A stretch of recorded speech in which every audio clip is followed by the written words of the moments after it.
Hey y'all, welcome back to Sarah Marie Stylist Beyond the Chair. I'm your host, Sarah Marie. We have a name this time. I'm super excited for today's episode. We're gonna be talking all things consultation. I feel like a consultation sometimes is slept on. Consultations are, to me, they're the most important part of the service. If you slip up in the consultation, you're not going to have a successful service. Your client is not going to be happy. Chances are you're not going to be as happy. So these are going to be some of my tips, tricks, best practices when it comes to a consultation. The first thing I want to say is that consultations are not just for new clients. They are just as important for the guests that are returning to your chair, and sometimes maybe even more important, because you definitely will lose clients if you don't give them the option to have a change. If you just assume that every time they come back, they want to do the same thing, that is definitely a big way to lose clients. There are some common reasons that a client would go see a new stylist that can be completely avoided through a good consultation. One of those is your client wants a change or they want a new look. Another is that the current stylist doesn't understand the client's goals or there's a lack of communication. Another big one is that a stylist won't admit when they're wrong or they won't admit a mistake that they made. And then the last one that we'll talk about is just a bad customer service experience in the salon. So first of all, if a client wants a new change or look, obviously we can avoid that through a good consultation, because like I said, a consultation is not just gonna be for those new clients that are walking in. Of course, you're gonna have those people that say, same as last time, that's great. But even those people that say same as last time 50 times in a row, on that 51st time, they might be looking for a change. So if you just assume or pre-mix their color because they're running a little bit late and you know that they're gonna want the same thing, we can't be doing that, because that's how you're gonna lose somebody. The other is the current stylist not understanding the client's goals or just that lack of communication there. And I think that can be obviously avoided with consultation as well, because if you're truly listening to your client, another assumption you're not gonna wanna make is finishing their sentences for them. So let your client talk during the consultation. Yes, you want to lead the consultation, but you also want your client to be the one speaking. That way you're not speaking over them or speaking for them. Hear them out. Make sure to look over pictures. They don't bring photos. Bring out some photos, because words mean something different to me than they might mean to the person sitting in my chair, than they might mean to you. So I always think it's a good idea, especially if I'm going through a consultation and we're getting to that like 10-minute mark, even honestly like a 7-minute mark, where I'm thinking, I don't know if we're on the same page. I have an idea in my mind, but is it the same idea that they have in their mind? So what I'll do is I'll step away and say, hey, let me go in the back. I'm gonna pull up a few photos and get like a visual idea of what's in my mind, because I wanna make sure that it represents what's going on in your head too. And that's a really good way to make sure that you're on the same page with the person who's sitting in your chair. The other one I talked about is when a stylist won't admit their mistakes. I think that it's like the biggest thing you can do is, if after a service you're not happy as a stylist, tell the client. So admitting that you maybe would have adjusted something a little bit different, or that things didn't turn out exactly the way that you and your client had hoped or discussed, I think is a huge thing for us in the beauty industry. Nobody wants to admit when they're wrong. Nobody wants to be wrong. But if you can admit that, hey, this didn't turn out exactly how I wanted, I'm not super happy with it, would you be okay to stay a little bit longer today, come back in sometime in the next week or so? Would you be okay for me to make that adjustment so that I can feel 100% about my work that you're leaving with on your head? It builds so much trust with your client. The last point I brought up was a bad customer service experience. If you have a thorough consultation and go through some of the tips and steps that I'm gonna go over today, that sets you up to have a great customer service experience from the start, because a first impression is actually made within the first 7 to 30 seconds of an interaction. That's insane to think about. So let's start there. That first 7 to 30 seconds is really gonna be when you go up and greet your client at the front, right? So before I go up there, I always check my schedule. One, I wanna make sure that I have their name right. I look at any notes that they have for their appointment. This also allows me a chance to make sure I'm on time or early with my schedule, because if I'm a little bit late, I'm gonna approach slightly differently just by going up and saying, thank you for being patient today. Just adding that on lets your guest know that you're aware of your timing and that you know and that this isn't a normalcy for them that they should expect from you at the salon. It's super important when you go greet your guest that you start with confidence. I always like to start with a good firm handshake or a hug, depending. You can kind of read the room on that situation, and make sure that you are smiling and that you seem happy and excited to see them. That sounds so silly, but truthfully, it makes a big difference. So what that could look like would be, hi, are you Julie? Awesome, my name's Sarah. I'm so excited to meet you. You can follow me. We'll head over to my chair. This gives your client confidence too, because this sounds so silly, but we work at the salons that we work at, right? Like we're there 3 to 5 times a week or more. And so we know that place. But this client, it might be their first time stepping into the salon and they don't know where they're going. So I think it's super important, especially with a first-time guest, to just give them either a quick tour of the salon, offer them a beverage, or at the very least, just show them where the restrooms are so that they have that confidence instilled in them that they know where to go. So let's start talking about a consultation for new clients, and then I want to talk about a consultation for returning clients.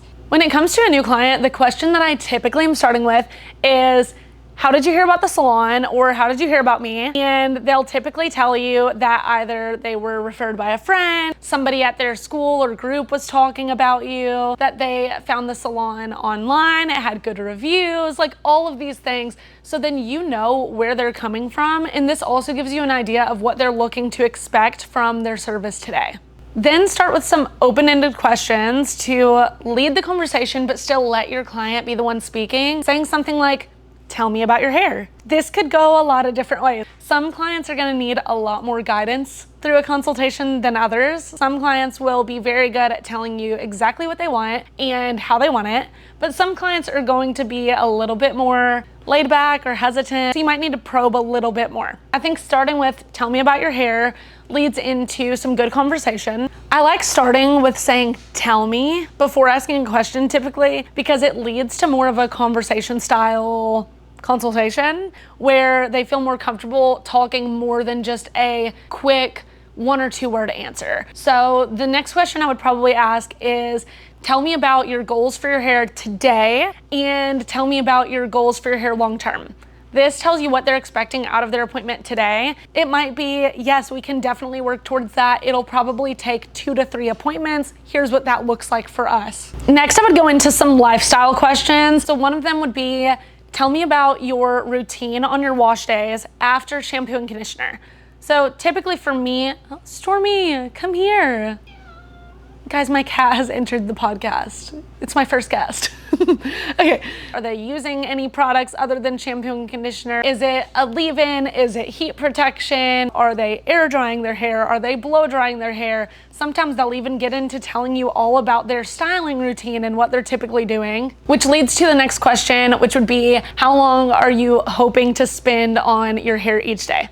And then maybe some more questions about, like, do you need to wear your hair up for work? Are there any stipulations with your style? Do you want to still put your hair up in a ponytail? Do you want all of your layers to reach up into a ponytail? Or do you want some pieces that hang out?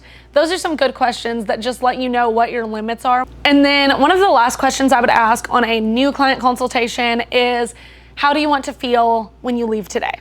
This will give you a variety of answers. So some of those answers might be, I want to feel cool. I want to feel beachy and lived in. I want to feel healthy. Some people might even just say they want to feel pampered. They want to feel taken care of. And that'll show you also what their expectations are from the service today and what they're really, really looking for out of their service with you. Now let's talk about a consultation with somebody whose hair you've done before and they're coming back into your chair for their maintenance or next appointment. I would start the same, greeting them, starting with confidence, bringing them over to your chair, setting them down, offering them a beverage, showing them where the restrooms are. And then I would start with a question like, how are you feeling about your hair? That could be the only question you have to ask because they might tell you the rest. But if they don't, this at least starts you out knowing if they're feeling happy with their last service or if they're feeling like there needs to be some changes made. This also could just let you know how they're feeling about their hair that day or how their styling routine is going at home. So I think it's very important to ask that question, just a good open-ended, how are you feeling about your hair? Next, you can ask if they don't already tell you. Say, are you happy with what we did last time? Or are you looking to make any changes from what we did last time? This gives them the opportunity to tell you where things might be. They might need a little bit of a shift, where things might need a little bit of a change, or they're gonna say, I'm so happy. You did exactly what I wanted on my hair and I don't need anything changed. Let's do the same exact thing. That's what I want. Another question I think is great to ask during the consultation with a returning client is ask them how they're feeling about their maintenance schedule. Like, did you feel like this time frame between your last appointment to this one was a good time frame? Your grow out still looks really great. Are you feeling happy about that? Do you want something more low maintenance? Are you wanting to be brighter? Are you wanting to be more bold? Those questions will let you know kind of what they're looking for in terms of maintenance schedule, when they want to see you next, and already get them thinking about their next appointment. Another thing to add on to either a new client consultation or a returning client consultation would be adding in your own suggestions. I think it is so important for a client to be able to come to their hairstylist and be like, I don't know, what do you think? And you actually do have thoughts. Give suggestions. Don't just be like, well, I'm here for you, whatever you want. Yeah, that's true. But at the same time, sometimes clients are so busy with their lives that when they come in, they just want to be able to be taken care of. They want to know that you're thinking of them. You know what you did last time because you wrote it down, right? Like, I'm looking at you. You wrote it down, right, in your notes? But to know that you've also been thinking about them from their last appointment to this one, or even that you just have some professional guidance and thoughts based on what you're seeing when they come in for their appointment. There's a time where somebody will come in and I'll realize, we went a while between your appointment and maybe we didn't schedule that appointment or think about scheduling until after we did the service. You come back, it's been 4 or 5 months, your grow out looks a little bit more harsh than I would like it to be. Maybe I'll suggest, let's do something a little bit more blended. Let's do something a little more lived in so that you can go longer between your appointments and still feel happy with your hair and not see a harsh grow out in between. Or I could say, hey, your grow out still looks really great. I think we could make you even a little bit bolder today without compromising on our maintenance schedule. So that would be something to suggest, or something even deeper in terms of, I was thinking about you when I went to the supply store. I picked up this peachy toned toner and I thought this would look really great with your skin tone. Would that be something you'd be interested in trying now or maybe in the future? They might not have expected to do a change today, but if you give a suggestion and you were thinking about them, it will excite your client, trust me. It will excite your client to know that you've been thinking about their hair even when you weren't with them. Another one would be suggesting a treatment. I know that sounds scary sometimes and it sounds like it's an add-on, it's a sale. I'm not a salesperson. I'm not a salesperson at all. That's not my job. I think that it's also important to know suggesting something that will actually benefit your client is something that they want. They want to have their hair cared for. That's why they're coming to get it done professionally. So I think suggesting something, whether it's an at-home product that they can use in between their appointments that will make their lives easier and make them happier on all the days they're not seeing you, that's a win for both of you. It's mutually beneficial. So now your consultation is coming to a close. You've asked all of the good overview questions. You know that you and your client are pretty much on the same page. I think it's super important to give a little overview first. So this looks something like saying, based on our conversation today, we're going to do a partial highlight, but still keep things low maintenance. We'll tip out your ends so that we can really brighten everything all over. We'll retone, and then we're gonna do a trim just to shape up and bring up those layers and reshape that face framing in the front. Do you have any other questions before we get started? Doing something like that, a quick overview, it seems so simple. Truthfully, that can be all of the difference. One, this gives them an idea of the time that they're looking to spend in the salon today for their appointment. Also gives them an overview of the services, idea of what this might cost for them today. And then I would just end it, like I said, with that, do we have any other questions before I get started today? That gives you the go ahead to go get everything mixed up so you can get started on your service. And having a thorough consultation really is going to set you up for success It's gonna set you up to make yourself and make your client happier. I know I personally feel so much better and so much more confident after having a thorough consultation where I know that me and my guest are on the same page. It makes me feel more confident throughout the entire service, just knowing that I know what they want and there's not this weird like, I hope this is what they meant when they said this. Thank you all so much for joining me today. I hope there's something that you learned in today's episode that you're excited to implement into your next appointment. Please leave a comment below on this video telling me any other consultation tips or advice that you have. And then also maybe telling me something that you learned from this video that you're excited to use during your next appointment, your next consultation. Please make sure to like this video and subscribe. And also, if you don't already, please follow me on my Instagram at sarahmarie.stylist. And I'll see y'all next time. Bye.